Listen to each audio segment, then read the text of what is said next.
Today is the beginning of a new month, November 1st. I'm Elke Martin, your host, and this music should have woken you up and warmed you up on this cold November morning. In studio with me is our first guest, John Carle.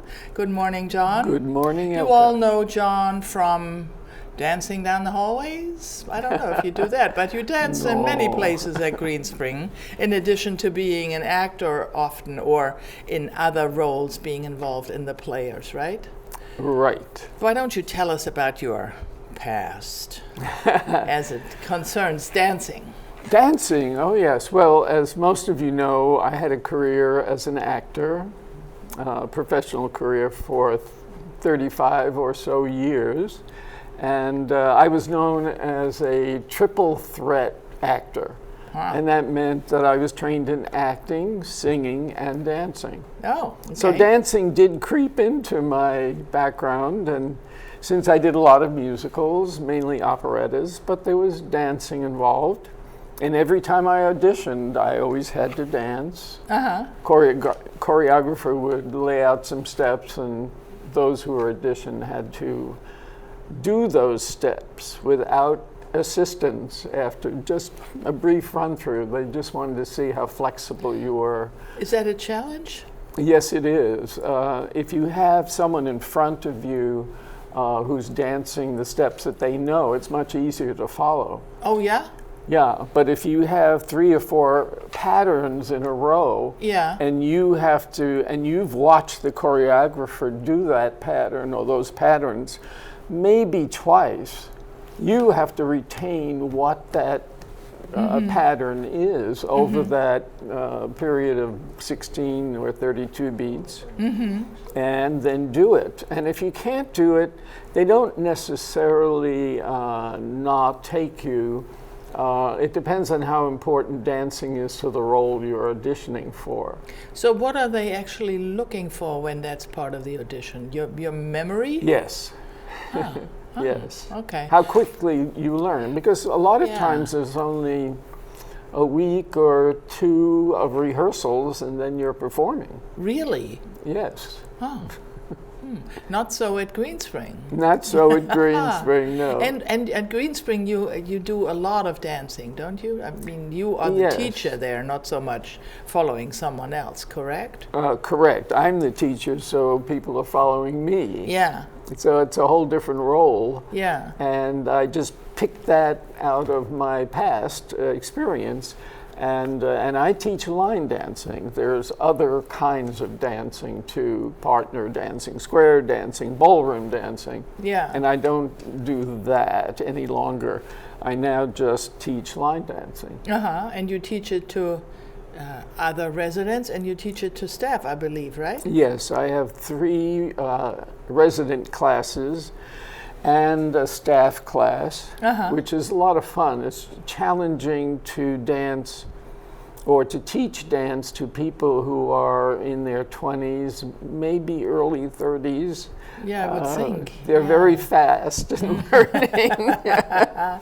So just to keep up with them is quite a challenge. I suppose the learning for them is the music that you bring with the dancing. That's not necessarily what a 25-year-old listens to.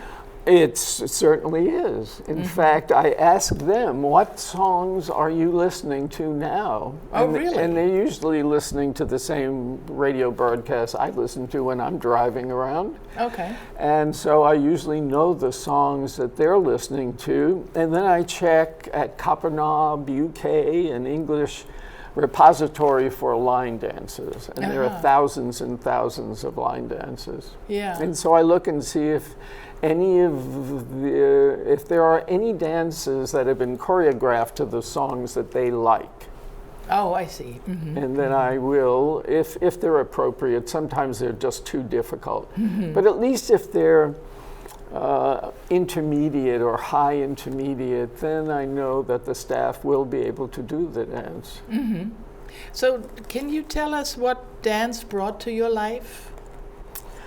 Well, it certainly has kept me younger than I am. And also, you get to a point in life where you start forgetting people's names. Really? Yes, and I was That's forgetting... okay, Bob. And I was forgetting people's names when I was 20. So, because I really didn't listen that carefully or repeat their name enough in my head to remember it. And so what it has done for me is basically improved my memory. Really? In that I can remember the steps if we've done the dance enough. If it's pretty new to me and I teach it to them, I really have to look at the step sheet that has the steps laid out on them, and, to make sure I'm starting on the right foot or the left, the correct foot. And so you keep challenging yourself with this. Yeah. And that in itself, I think, is a good thing and a way to stay alive and younger than you are. And sure, it has physical benefits too. I mean, moving around that much, hopping around all the time. You can have an extra ice cream, maybe. I don't hop. Oh. Whoops. Only kidding.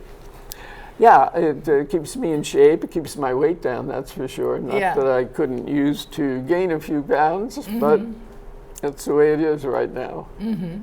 And was dancing part of your life from the beginning when you decided you were going to pursue a career in acting?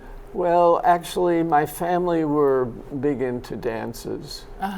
And at church and various community organizations, there was always a dance, and there wasn't much to do when I was a kid. Listen to the radio. We didn't have a television. Right. I don't no think cell phone. No computer. God. No. Yeah. What would you do with your life? Books, homework, reading, of course, was very big, and going to dances. I see. So for me, it would have been hiking. And then in your family, it was dancing. It was not professional dancing. It was music and dancing as a family. And they sang a lot, too, around the piano. That was very big with other people who visited my family. Everyone gathered around the piano after dinner. And my mother was very good at just playing anything by ear. And so that was our entertainment. Oh, and I can see how that also creates community when you sit together and sing. Yes. Yeah. Sure. And then when we did get a television, I got to see things like the Ed Sullivan Show, and who was the other guy? Milton Berle, and who always had guests on that interested me in dance or in comedy. Funny people. I got a big kick out of all of that, which eventually was basically the reason that I pursued all these things. I really admired their dancing and singing and being funny. So I decided being funny is fun. Yeah, it is, yes. It is also work, isn't it? Yeah, it is. Unless you have a perverse sense of humor. Well, we're not going to go there.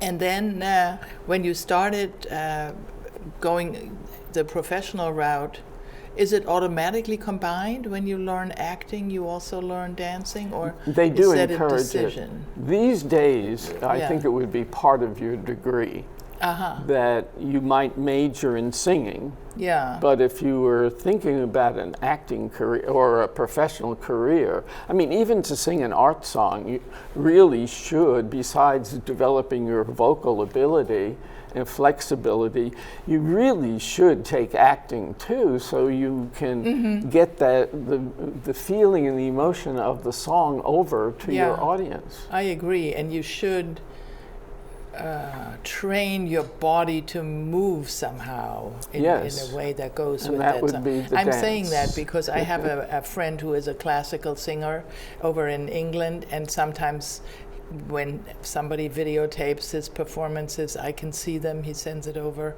and he stands there like a little tree and sings for 45 minutes, and it's an effort to just listen and watch him, and I do that because he's my friend, but it would enhance the performance, shall we say? Yes. If he could move his body. That's what you're talking about, yes, right? What body, exactly. what dancing brings to you.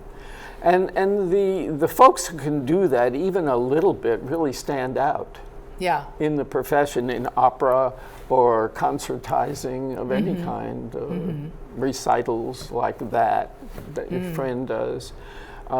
It just adds a little more excitement for the audience. Yeah. Although most people who go to concerts like that can sit and close their eyes and just listen to the glorious voice. Yes. And not worry too much about. That's true. We always had, when I was a student and none of us had any money, we got the seats behind the column, where you couldn't see anything, and it didn't matter to most people. I didn't like it much, but some of my friends said exactly that. I don't care where I sit because I just want to hear. Yeah. Mm-hmm. Now back to dancing. So tell us your favorite stories. My favorite story, about dancing here at Green Spring. Let's bring it here. When I moved here in whenever it was. Long time ago. Yeah, it is. It's 11 years ago. I'd never line danced. So I said, but I knew the electric slide. Yeah. And I knew the conga line. And I knew the bunny hop. So I thought, those are all line dances of a sort. So I went to the class. Pat Huber was the teacher, and was introduced to this wonderful world with all these dances I'd never seen or heard. And after a while, I caught on. She didn't teach much. She'd just put the record on or the CD on, and we danced. And at one point, she got ill and had to go in hospital, and the class just said, well, what are we going to do? There we were, and someone came to the door and said, oh, by the way, you're not having class because Pat is not here. And I had brought some CDs with me, and so they said, okay, you be the teacher. So I started and took over. Sometimes that's how one stumbles into a new field, and it turned out to be of great interest for you. Right? Yes. So as we wrap up, people who hear this, see you today, think, maybe I should try that. Can they just walk in and join a class, or how does that work? I would advise coming Thursday mornings at 10 o'clock. That is the ultra beginner class. Oh, okay. Where I really do teach the steps as much as the person needs.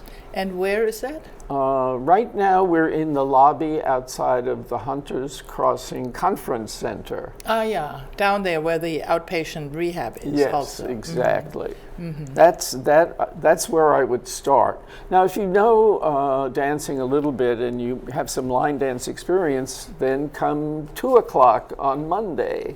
Okay. And that's a beginner's class, but not quite as low-level teaching or not beginning quite teaching. As elementary. Yeah, there you go. So you heard it here, either Thursdays at 10 or Mondays at 2.